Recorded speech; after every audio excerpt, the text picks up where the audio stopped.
At least 5 minute সময় তো হাতে নিতেই পারি। কোন কোন লজিক গুলো দিচ্ছি 5 থেকে 7-এ উন্নত করতে চাই। দু ধরনের এসে রিয়েল টেস্টে আসার পসিবিলিটি 90%। হ্যালো ফ্রেন্ডস, আসসালামু আলাইকুম। This is Faruk Ahmed from IELTS English Express. Friends, আজকে আমরা আইএলটিএস এসে রাইটিং নিয়ে গুরুত্বপূর্ণ আলোচনা করব। আমি জানি তোমরা অনেকে এসে রাইটিং নিয়ে খুবই কনফিউজড। বারবার চেষ্টা করেও তোমরা এসে রাইটিং এ তোমাদের এক্সপেক্টেড স্কোরটা করে নিতে পারছো না।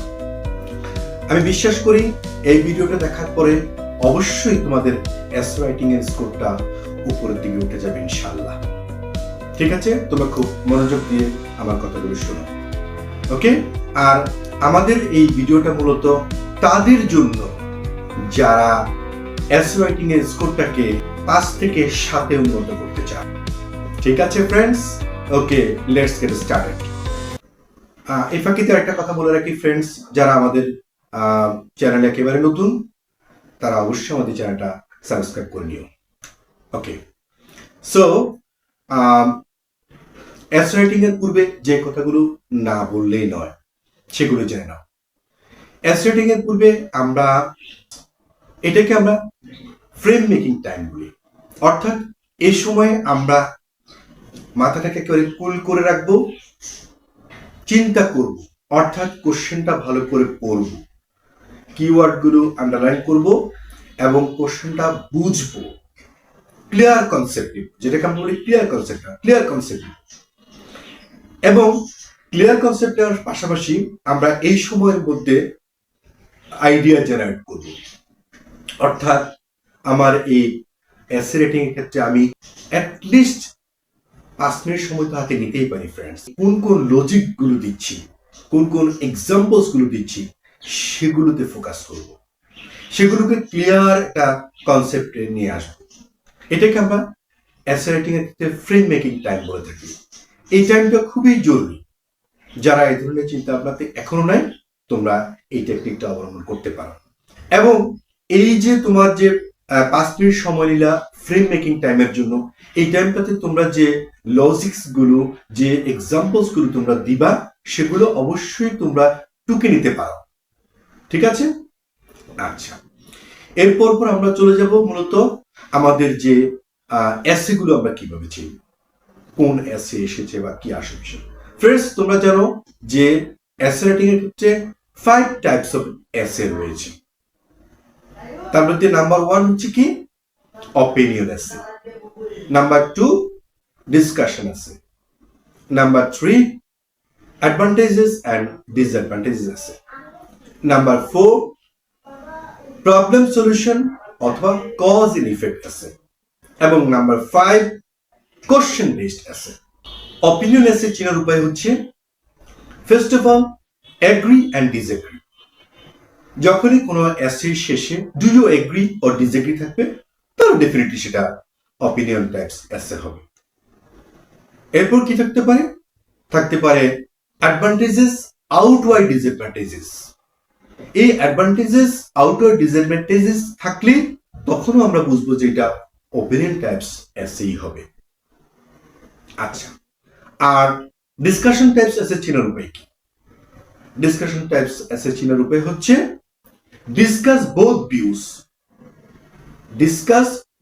Views and give your own opinion.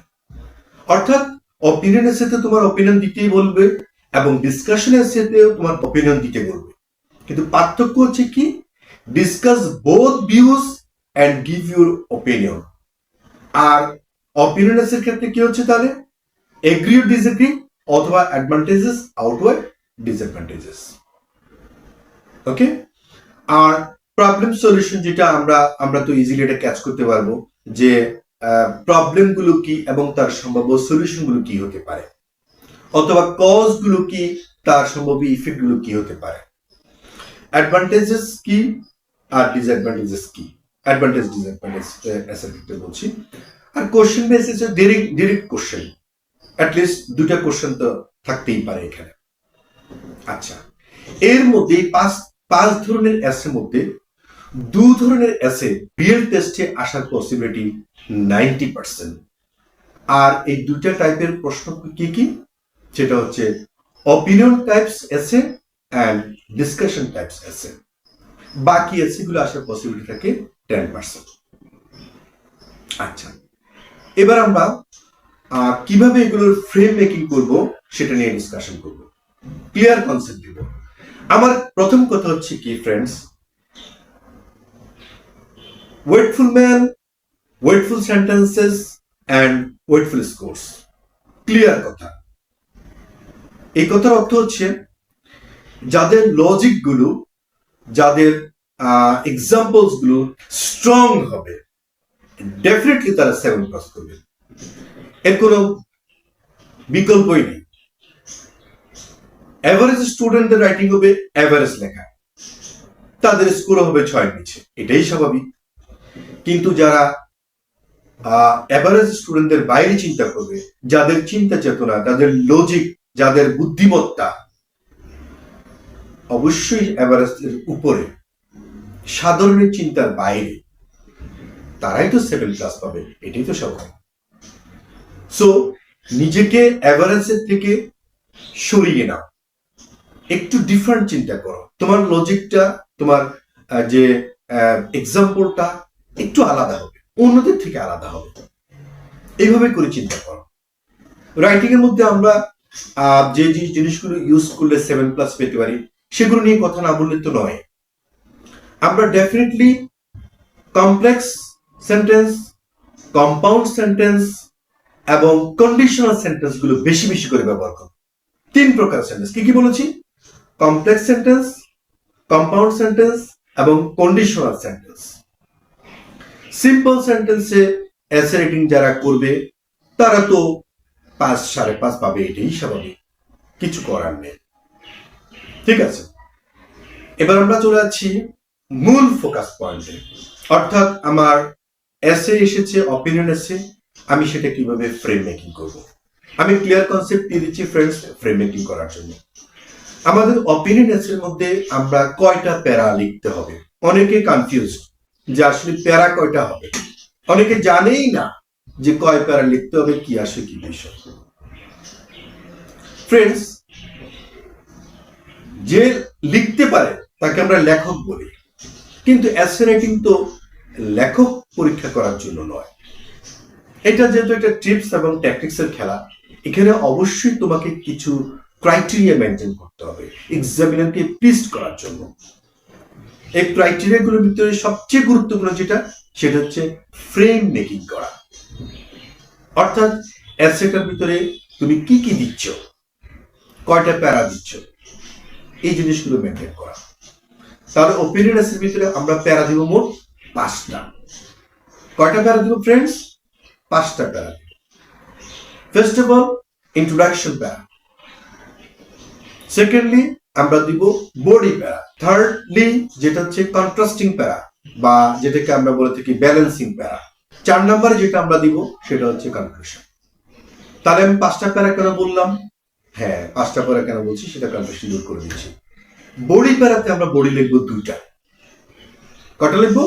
2টা বডি লিখবো। অর্থাৎ আমি যদি এগ্রি হই তার জন্য আমি বডি লিখবো 2টা, অথবা আমি যদি ডিসএগ্রি হই তার জন্য বডি লিখবো 2টা। আর 3 নম্বর বডিতে আমি, ওইটা হবে আমার জন্য কন্ট্রাস্টিং প্যারা বা ব্যালেন্সিং প্যারা। অর্থাৎ এই প্যারাতে আমি মূলত যে পক্ষটাকে সাপোর্ট করি নাই সেই পক্ষটাকে আমি ব্যালেন্স করে নিব, এরপর কনক্লুশন নিব। তাহলে মোট 5টা প্যারা হবে এখানে অপিনিয়নের মধ্যে। এবং পাশাপাশি এই কথাটাও বলে দিচ্ছি যে কোন প্যারাতে কি লিখবো সেটা আমি ক্লিয়ার করার চেষ্টা করছি। আমরা ইন্ট্রোডাকশনের ক্ষেত্রে 3টা পার্ট ইন্ট্রোডাকশনকে আমরা ভাগ করে থাকি। পার্ট 1 জেনারেল স্টেটমেন্ট, একেবারেই শুরুতে আমরা জেনারেল স্টেটমেন্ট দিয়ে শুরু করব, প্লাস সাপোর্টিং স্টেটমেন্ট। অর্থাৎ এখানে সেন্টেন্স মূলত দুটেই হবে, একটা হচ্ছে জেনারেল স্টেটমেন্ট, একটা হচ্ছে সাপোর্টিং স্টেটমেন্ট। শেষ। পার্ট 2 এখানে আমরা কোশ্চেনটাকে প্যারাফ্রেজ করি, কোশ্চেন প্যারাফ্রেজ বলে থাকি এটাকে। এবং পার্ট 3 থিসিস স্টেটমেন্ট। এখন অনেকেই বলবে যে থিসিস স্টেটমেন্টটা কি, সেটা তো বুঝলাম না। থিসিস স্টেটমেন্ট হচ্ছে মূল ফোকাস পয়েন্টটা ক্লিয়ার করবে এসে রাইটিং এর ক্ষেত্রে, যে তুমি মূলত কোন দিকে যাচ্ছ, তুমি যে এসে রাইটিংটা বুঝতে পেরেছো বা এসে রাইটিং সম্পর্কে তোমার ধারণা রয়েছে, এটা মূলত থিসিস স্টেটমেন্টে প্রুভ করবে। তাহলে থিসিস স্টেটমেন্ট হচ্ছে এসে রাইটিং এর, আমি বলতে পারি ব্যাকবোন বলা যায় এটাকে। কিভাবে? টাস্ক রেসপন্সের ক্ষেত্রে থিসিস স্টেটমেন্টের গুরুত্ব অপরিসীম। আমরা অপিনিয়ন এর ক্ষেত্রে থিসিস স্টেটমেন্টে কি লিখবো? যে I strongly agree with the opinion অথবা উইথ দ্য স্টেটমেন্ট, অথবা বলতে পারি I strongly disagree with the statement and I will give my own logics and examples in the following paragraphs. এভাবে করে আমরা থিসিস স্টেটমেন্টটা সাজাবো। এখন বডি প্যারাতে চলে আসতেছি। বডি প্যারাতে আমি যখন এগ্রি করেছি, তার জন্য আমাকে দুইটা বডি প্যারা লিখতে হবে এগ্রির জন্য। Okay fine. প্রত্যেকটা বডি প্যারাতে আমরা চেষ্টা করব দুটো করে স্ট্রং লজিক্স এবং এক্সাম্পলস দেওয়ার জন্য, অ্যাটলিস্ট দুটা করে স্ট্রং লজিক্স এবং এক্সাম্পলস দেওয়ার চেষ্টা করব। 3 নম্বর বডিতে আমরা যেটাকে বলেছি যে কন্ট্রাস্টিং প্যারা বা যে ব্যালেন্সিং প্যারা যেটা বলেছি, সেটা সেক্ষেত্রে যেহেতু আমি এই পক্ষটাকে সাপোর্ট করি নাই, এখানে আমরা মূলত ব্যালেন্স করার চেষ্টা করব এবং চেষ্টা করব আগের মতোই অ্যাটলিস্ট দুটো এক্সাম্পলস এবং লজিক্স দেওয়ার জন্য। এবং চলে যাচ্ছি আমরা কনক্লুশনের ক্ষেত্রে। কনক্লুশনে গিয়ে আমরা কি করব? যে বডিগুলোকে আমরা সামারাইজ করে নিব, বডিগুলোকে সামারাইজ করে নিব, নিয়ে দেন দুটো পার্ট এখানে বডিগুলোকে সামারাইজ করে নিব এবং 2 নম্বর পার্টে কি করব? যে মাই অপিনিয়ন, অর্থাৎ আমার অপিনিয়নটাকে আবারও আমি স্ট্রং করে তুলে ধরব। এই হচ্ছে গিয়ে অপিনিয়ন এসে লেখার নিয়ম।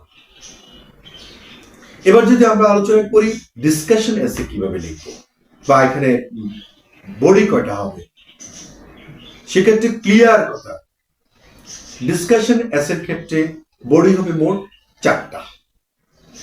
First of all introduction, second body প্যারা এক পক্ষ, থার্ড বডি প্যারা অপর পক্ষ, এবং ফোর্থ হচ্ছে কি কনক্লুশন। অর্থাৎ যেহেতু এখানে দুটো দিক নিয়ে আলোচনা করতে হয়, সেহেতু প্রত্যেকটা দিকের জন্য একটা করে বই আমরা তৈরি করব। আচ্ছা, ইন্ট্রোডাকশনের ক্ষেত্রে কি হবে? সেম অপিনিয়নের মতো, যে আমরা general statement plus supporting statement দিব। এরপর আমরা 2 নম্বরে কি করব? যে কোশ্চেন প্যারাফ্রেজ করব, এবং 3 নম্বরে কি করব? Thesis statement. থিসিস স্টেটমেন্টে কি লিখবো আমরা? এখানে থিসিস স্টেটমেন্টে আমরা ক্লিয়ার লিখবো, I will discuss both views and draw a conclusion. I will discuss both views and draw a conclusion.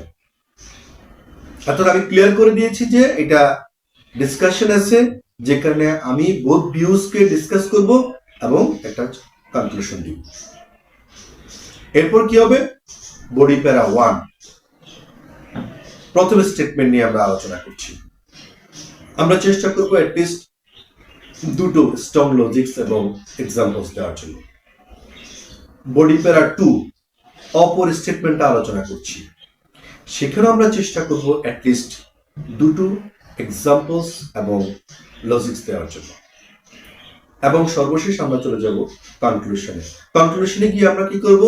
Body প্যারা 1 এবং 2 এই দুটা বডিকে আমরা সামারাইজ করে নিব একটা পার্ট। সেকেন্ড পার্টে কি হবে?